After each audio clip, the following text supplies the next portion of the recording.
Hey, Christina, thank you for coming in today and sharing all of your deep insights and your great background with the audience. Thanks, Stephen. Yeah, I'm super excited to see you again. Even though we're so far from each other, it's a great technology to make us feel a bit closer together. I'm really curious about, you got this tremendous background, you're an entrepreneur, and like, what are some of the milestones that happened in your life, let's say from the age of 4 or 5 till now, 3 or 4 of the big things that you think really shaped who you are today? Wow. Well, I think a huge impact on my overall sort of outlook on things is probably starting from the age of zero. I'm born and raised in New York City. So literally in New York City, so the East Village. And one of the great things about growing up in such a place is that I was always surrounded by such diversity. And that's diversity from an ethnicity perspective, socioeconomic status, religion. And I think that that's really shaped a lot of the decisions that, me personally, it shaped me quite a bit in terms of my openness to new people, new cultures, and being more receptive to new things. And also the way that I've sort of shaped my career path, and also has had a lot of impact on my sort of my entrepreneurial endeavors, which I can talk about a little bit later. But so I think, yeah, from really from an early age, that was the just growing up in that sort of environment, also seeing how it changed over the years. Um, I don't know, you travel so much, so surely you've been to New York a number of times, right? And so from the age of 8 years old until was probably 18 or so, there was a huge demographic shift in the neighborhood. So it went from a bit more ethnically diverse to a much more gentrified neighborhood where it's just super, super trendy. So I think seeing that transition and seeing the way that the neighborhood, the population has changed over time has really had a big impact on me. So I think the second thing for me would be obviously going to university. In university, I went to Wellesley College, which is also the alma mater of Hillary Clinton, Madeleine Albright, women much more established and accomplished than me, but at least it gives people a little bit of a sense of sort of the caliber of the students and the curriculum there. And I had the opportunity to do a study abroad in Spain. And so again, that was for me really great in terms of opening up my mindset, showing me the world beyond the United States, beyond New York, obviously. And having those 4 to 6 months or so of living abroad and learning a new culture, learning a new language, learning about new cuisines, traveling around, that again sort of cemented in my mind, this idea of how much broader the world is than myself, my own sort of microcosm. And then I had my sort of first professional and entree into financial services. And I worked in finance for about 10 years or so. I worked at Credit Suisse First Boston and Goldman Sachs. And my time at Goldman Sachs, I was there for 8 years or so during the height of 2005, 2006, through down to the downturn in 2008 through 2010.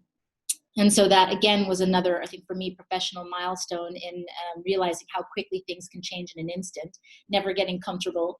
And that also really for me, as in the beginning, it was very glamorous, and it was finance was the industry you wanted to work with. It was really great in terms of the compensation and the sort of what you would get in terms of opportunities within a bank to learn. And then there was this shift around the recession, and there was all these huge reputational issues happening, in particular with the bank that I was working for. And it really made me also question, is this an environment that I want to be in for the rest of my professional life? Do I see myself in the people around me that are quote unquote successful in their role? Am I happy right now? Do I see that I would be happy in a number of years? And after that, and then also taking into account that the compensation aspects just weren't as compelling as previously, I really had this sort of soul searching moment and thought, let me try to make this shift, because I don't feel like this is where I want to be in 10, 15 years. And so I think that would be sort of the third pivotal moment in my life, and that's really what's drawn me to. It was that moment that I transitioned more to the technology sector, and away from that really large bulge bracket 30,000 plus company to a much more growing, developing entrepreneurial environment. And I took a bit of a leap in terms of making the change from working at Goldman Sachs in London at that time, to basically starting up my own consultancy practice, helping technology companies based in the US to set up or expand their international footprints in Europe. And I did that as a sort of sole proprietor and helped them build up teams locally. And that was my first entree into entrepreneurship, and I've sort of never looked back since then. Perhaps you can update now, some of the companies or some of the technologies that you're involved with, and, where do you see it going? I launched this company, Autheos, or a version of this company, Autheos, about 3 years ago.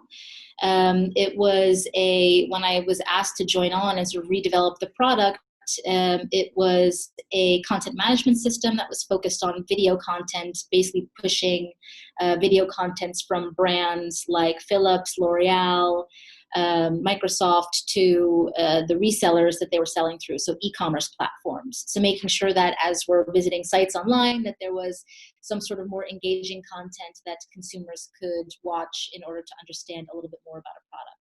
And so I was asked to basically evolve that the proposition into something that was more delivering more value for the clients on the brand side and the digital commerce side, and also tapping into a really large amount of data that we had access to, given the way that our technology works.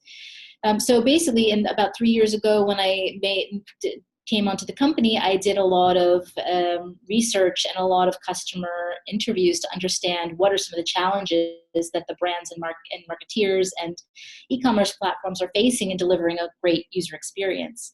And specifically around video, a lot of people have this idea in their mind that video is helping the consumer journey, but they just didn't understand to what commercial effect, how it really is influencing the decision-making process of consumers.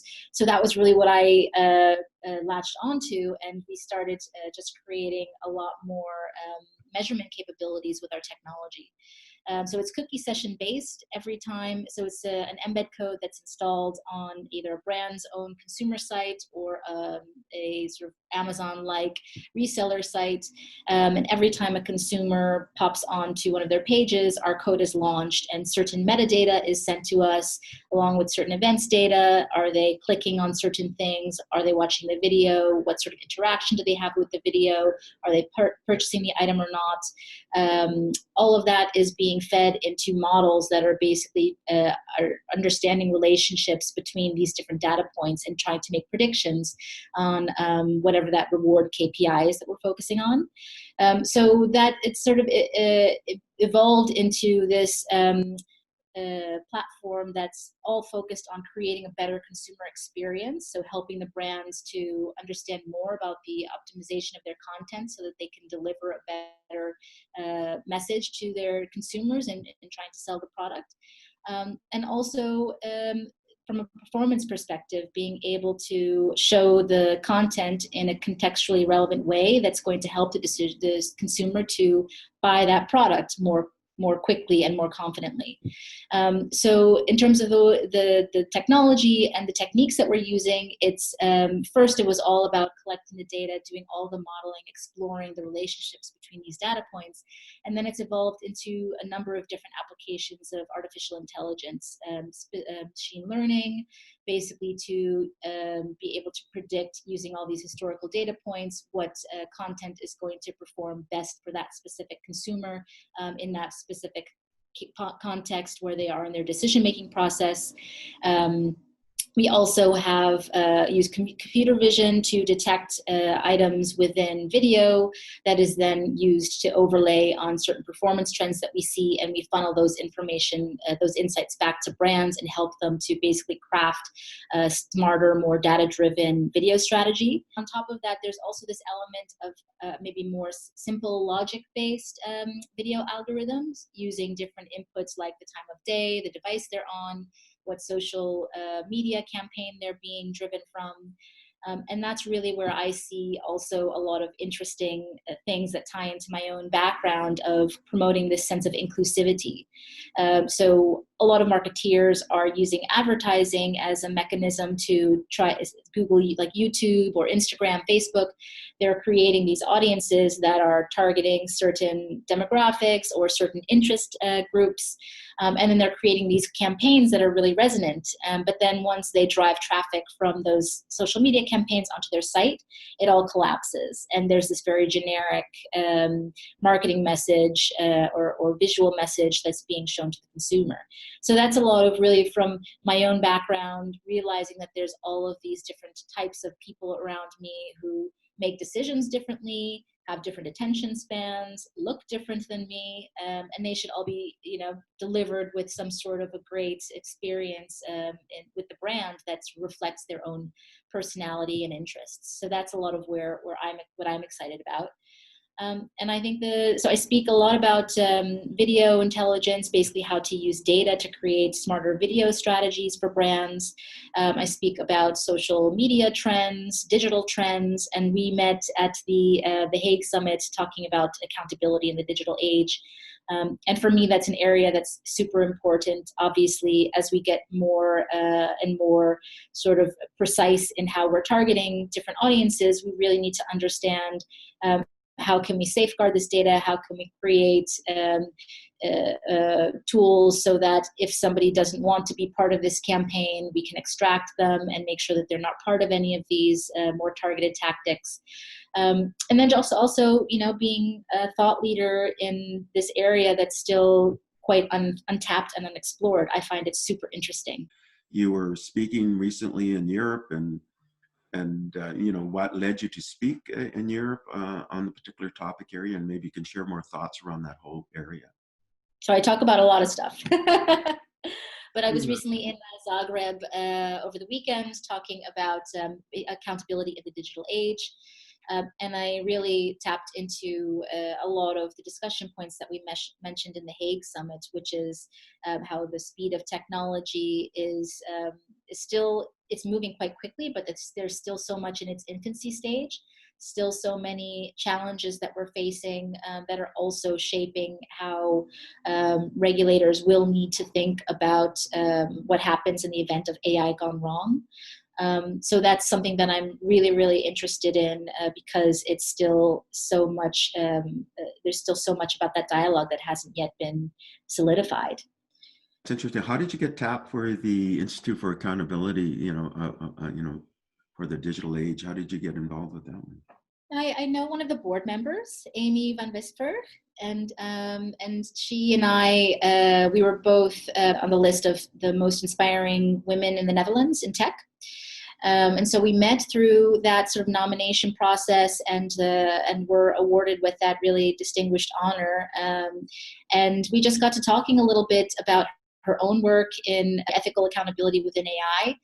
And I talked to her about what is sort of my passion and social accountability within AI. And as we were talking more and more about it, and also she recognizes, and I think this came up quite a bit in our session, that there's still not enough of a broad enough stakeholder group in having these sorts of conversations.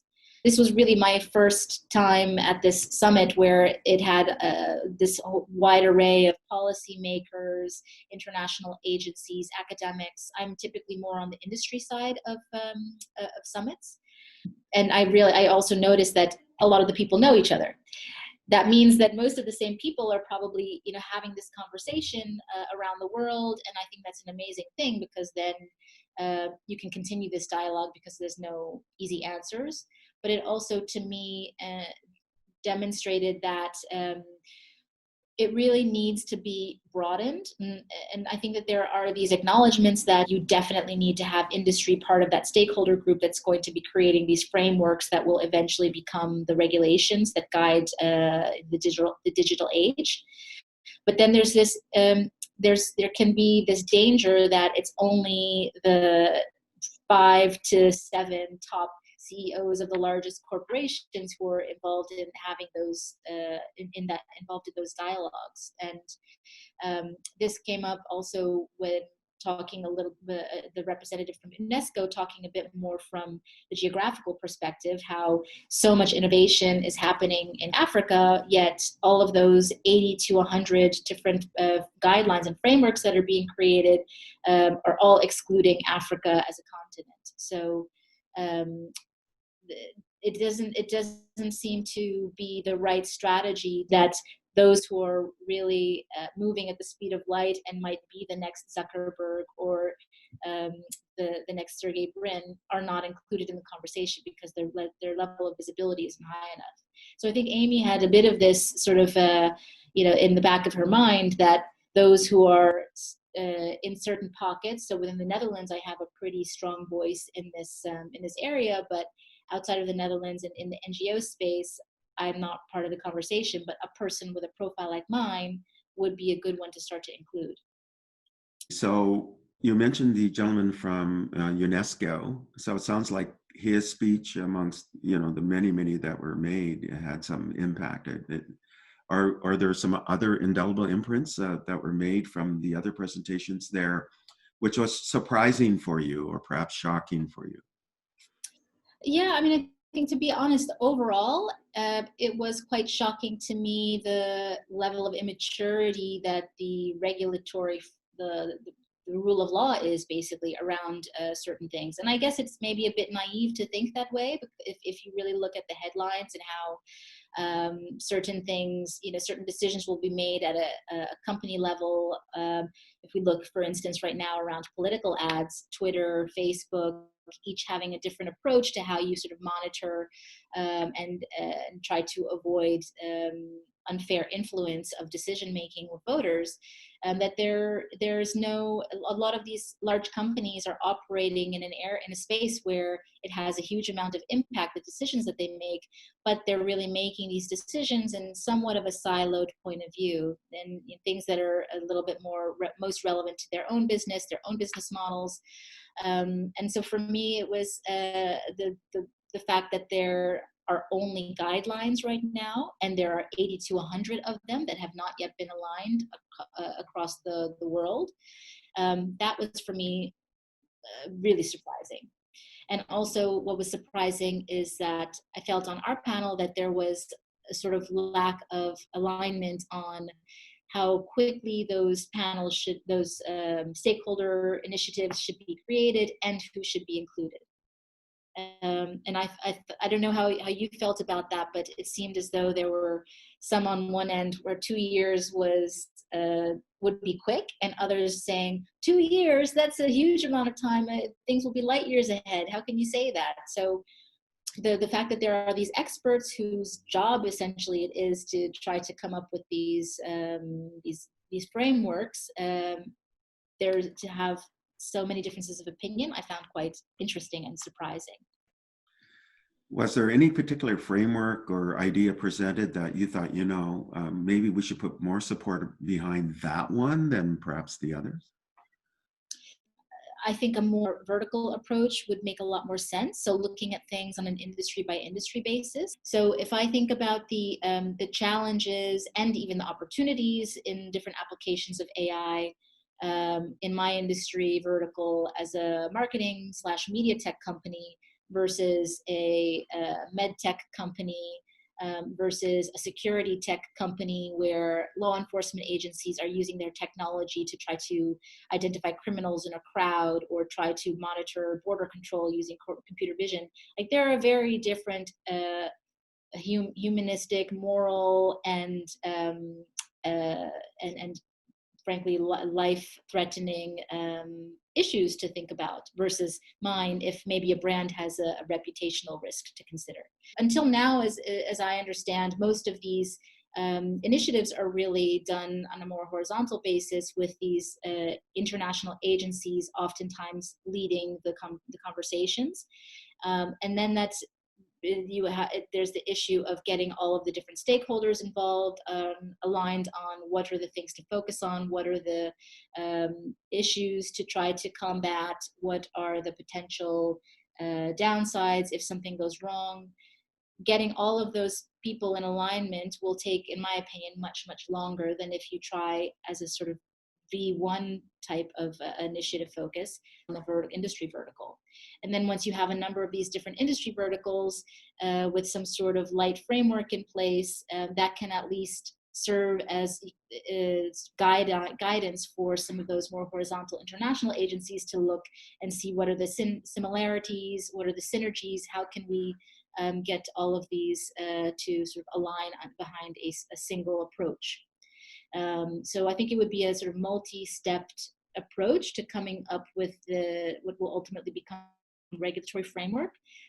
But like a lot of people said in the panel, we need to think quickly and move quickly. How do you view the lens that you see at the world around you? I mean, from your perspective, in terms of the application to technology, the impact it's having on society, the economy, culture, language, it infiltrates everywhere, and particularly AI, because it's so cross so many domains. In fact, in the last quarter of 2017, it sort of invaded every industry.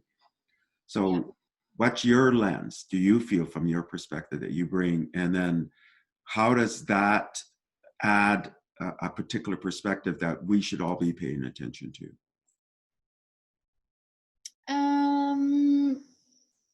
I'm not sure. So I'm not sure I understand the question. Can you maybe ask it again? Okay, so I'll give you I'll give you how I would answer that question, right? So I'm in my 60s, so I bring sort of an elderly kind of perspective and this idea of accessibility that maybe other people may not consider or are younger.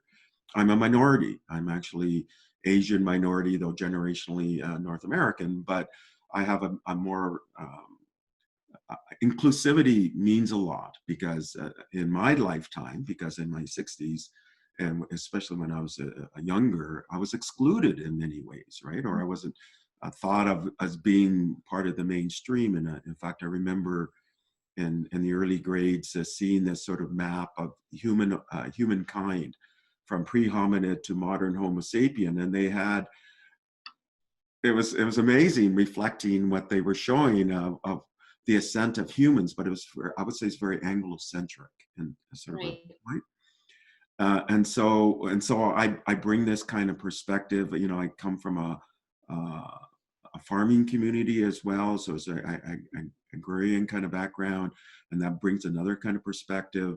So that helps shape what I do and the conversations I have.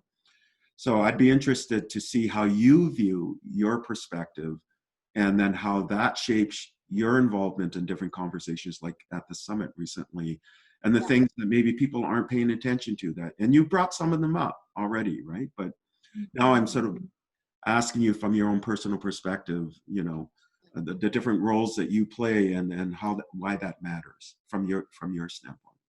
Yeah. Oh, yeah. I think it's a really, really important question. Thanks for asking that.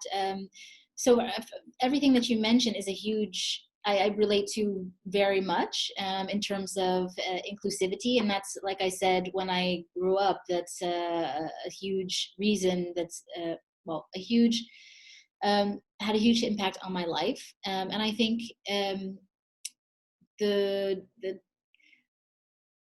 I tick a lot of boxes, right? So I'm an ethnic woman living in a foreign land. I'm also a mother of 2 kids, and so there's so many different communities that I feel part of. And what's I'm not sure if you've ever had this, if you've ever encountered this, but so my family, my background, my mother's Puerto Rican and my father's from Suriname, which is a country in South America that not too many people have heard of. But growing up in the States, most people assumed that I'm African American. And for me, it's the only thing is, what frustrated me the whole time was, okay, people are not really looking, they're not really caring too much about who I am. They're lumping me based on something that they see. And I have this shared experience with a group of ethnic people. So other people thought that I was part African American, part Asian. Others thought I was Indian or Pakistani. So that's also the nice thing about being in the States, in New York, that you're surrounded by all these different cultural groups. But so for me, it's always been something that I wouldn't say I'm confronted with, but it's something that people have reminded me of my entire life. And then when I was in financial services, the question is, especially for a company like Goldman Sachs, there's a lot of focus on diversity, because there was not a lot of diversity in from a gender perspective or from an ethnic perspective. So then the question became, how can we create more inclusivity to give more visibility and opportunity for these sorts of groups? So it's just kind of throughout my life been something that's consistently I've been reminded of. And so I think what I've done is tried to use that as a powerful tool to recognize that this is my experience. Others surely have this same experience. What I find very frustrating in advertising is that I'm not reflected in any of the advertisements that are shown to me. And I know that with data and with targeting, with Facebook, with YouTube, all of this information is known about me. So I know that the capability is there. So that's always for me been this driving force to at least marketeers can always say, well, we don't have the ability to be able to present this to this contextual relevance to the person on the other end of the screen, because the tools just don't exist.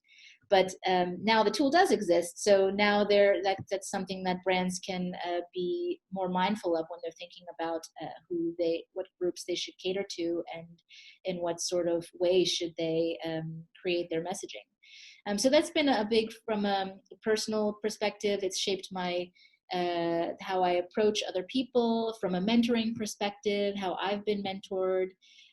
It's also in managing my own company, thinking about how can we create diversity within the own team.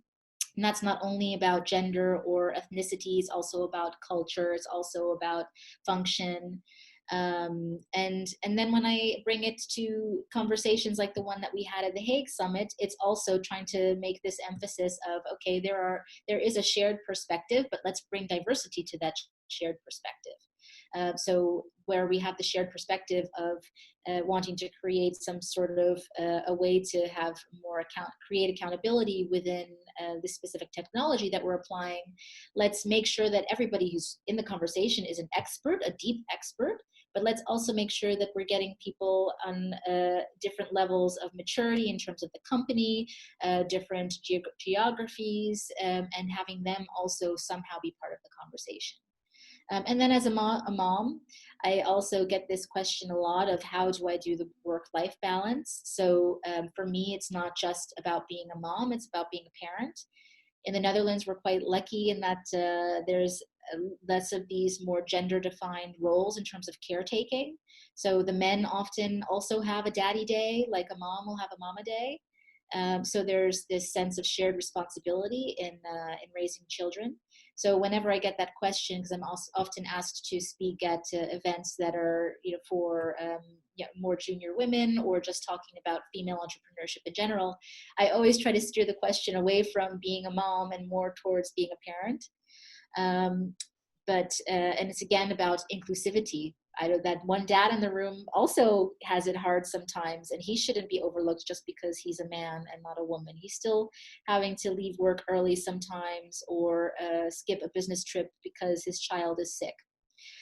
So I think that's when you ask the question around communities and my own personal experience and how that shapes what I want to focus on, it is this sense of inclusivity from my product's perspective, and also in conversations when we're tackling some of these really large issues, and also in how I sort of conduct my own professional life within my team, and who I try to support as they're becoming more senior in their career. You have this financial background, and then you're now an entrepreneur. Where do you see yourself then, or why do you aspire to be in 5 years? What's your vision of where you're going to be in 5 years, or 3 years for that matter? Still basically having a bigger footprint and a bigger impact in the work that I'm doing. So for me, it would be really incredible to have this be a much more open conversation around in the marketing space and advertising space of how can we represent more of the consumers that we're trying to create a better experience for, and trying to improve their lives through selling them great products and having them be happy to go home at the end of the day. So it's a lot about a bit of the more humanistic approach of trying to create a bit of a better society where everybody feels that their voice is heard. And then there's also this sort of personal pride of I have an idea which I think is great, and others tell me is great, and I want to see it succeed. So for me, success is continuing with the growth trajectory that we have right now, continuing to get the accolades that we're getting right now and attention from companies and publications that are highlighting our technology, and then seeing it globally around the world. So I'll give you an opportunity for one last sort of comment you want to make as a closing statement to finish off our little dialogue here.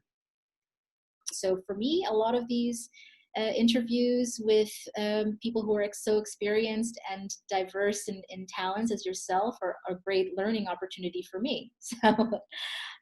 So yeah, I think that's for those who are maybe watching this video, there's the best thing to do is to just try to create as much understanding for yourself as possible. So that's something that also came up a lot in the panels at the summit, is being educated and not always just listening to focusing on the thing that is most relevant to you or the thing that you agree with the most.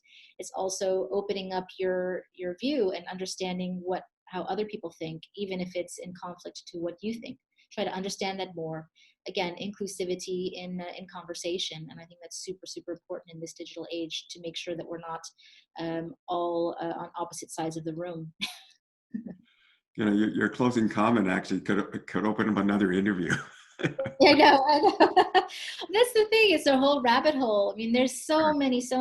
And as I was doing my my session over the weekend, trying to think about what are the notes I wanted to hit on, it was a group of women who are basically rising entrepreneurs themselves in Croatia, somewhat digitally savvy, but trying to really, relate it to everyday things that are in their lives. And then it just opened up this rabbit hole, and I was reading for 10 hours in a row, and I was like, how am I going to include all of this in a presentation?